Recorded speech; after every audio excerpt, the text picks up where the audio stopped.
जेठानी की अमीर देवरानी। देवरानी जेठानी के बीच खींचातानी तो पुरानी बात है। अरे कौन देवरानी को छोटी बहन समझता है? ना जी, जेठानी को दूसरी सास ही समझते हैं। जरा इस घर की कहानी देखिए। दोनों बहुएं आ गई, अब मैं आराम से मरूंगी। माँ, मरने के लिए या जीने के लिए बहू लेकर आए हम लोग? और नहीं तो क्या माँ, देख मेरी बीवी दहेज में क्या क्या लाई है, ऐसी चीजें जो हम लोगों ने कभी देखी भी नहीं थी। क्या नहीं देखा था देवर जी? कौन सा रसोई में रॉबर्ट काम कर रहा है, या फिर हम लोगों का घर सेंट्रल एसी हो गया? अरे अब ना तू मत शुरू हो जा, सच तो कह रहा है ये गद्देदार सोफे, मसाज की कुर्सी और ये देख कितनी सुंदर पेंटिंग, ये सब कहाँ था हम लोगों के घर में। अच्छा, जो मैं शादी में अपने हाथ से पेंटिंग बनाकर लाई थी वो क्या थी जो 10 साल से घर की दीवार पर लगी थी? वो पेंटिंग नहीं, नमूना था बहू। दो हरे तोते के बीच में वेलकम। और वो चादर जो लू कढ़ाई करके लाई थी, कभी पढ़ा भी था उस पर क्या लिखा था? I love you. अरे अब क्या यही स्टैंडर्ड था इस घर का?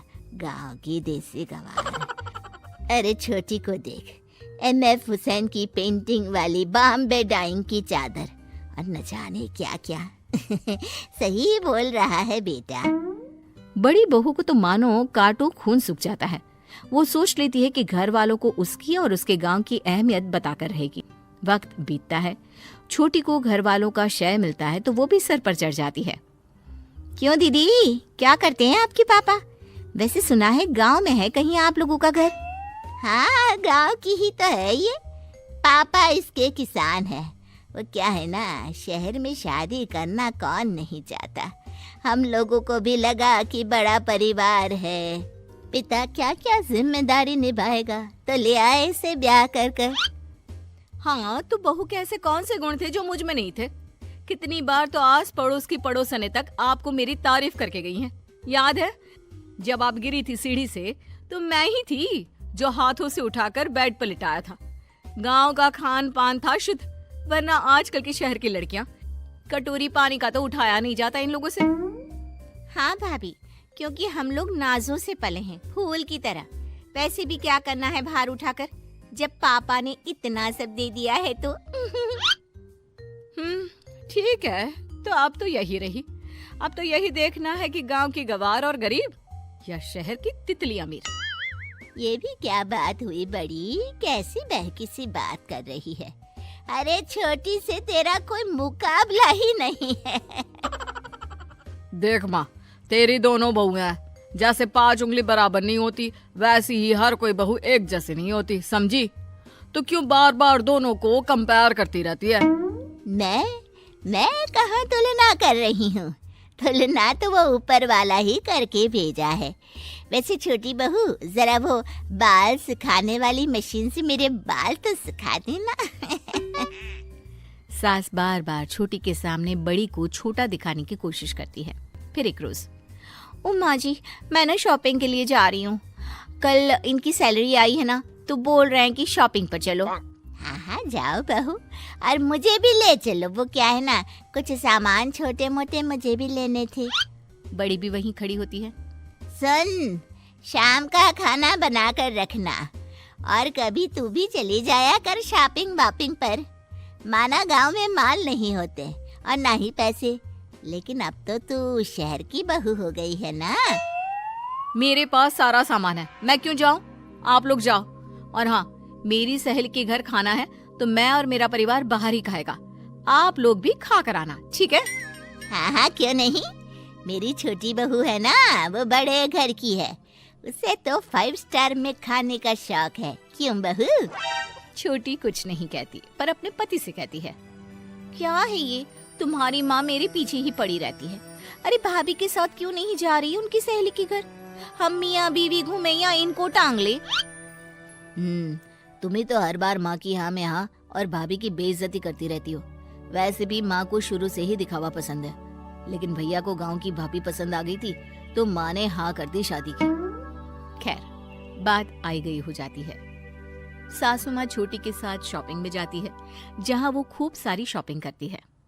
चलो अब कुछ खाया जाए।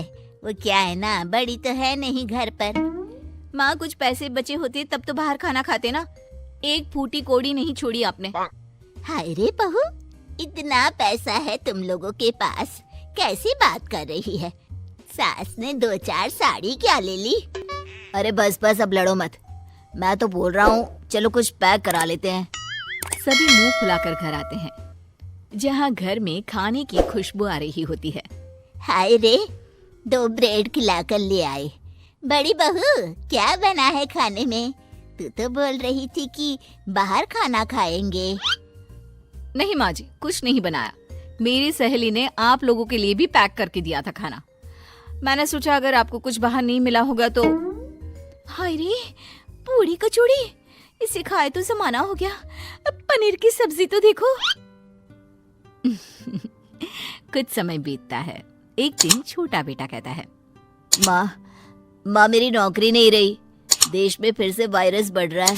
लॉकडाउन के कारण मुझे नौकरी से निकाला गया। मेरी भी नौकरी छूट गई, अब क्या होगा, कैसे घर चलेगा? छोटे की भी नौकरी नहीं रही और ना ही मेरी, क्या करेंगे हम?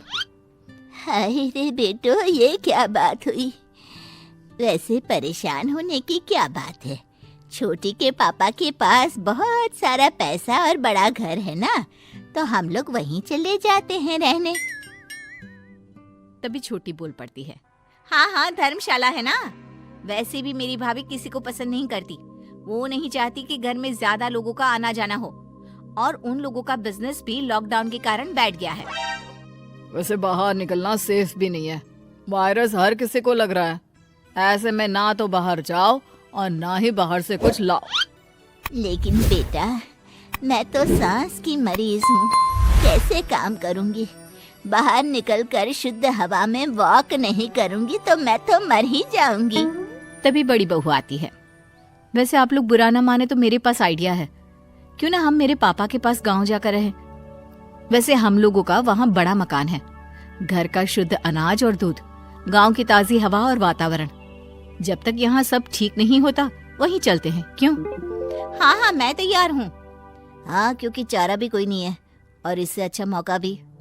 बहू, माफ कर दे, मैं झूठी शान और शौकत में रह गई, लेकिन तूने ही हम लोगों को बुरे समय से बाहर निकाला। हमारे चैनल कुमार कहानी वाला पर और अधिक इंटरेस्टिंग वीडियो देखने के लिए अभी चैनल को सब्सक्राइब करें तथा नोटिफिकेशन पाने के लिए बेल आइकन को प्रेस करें।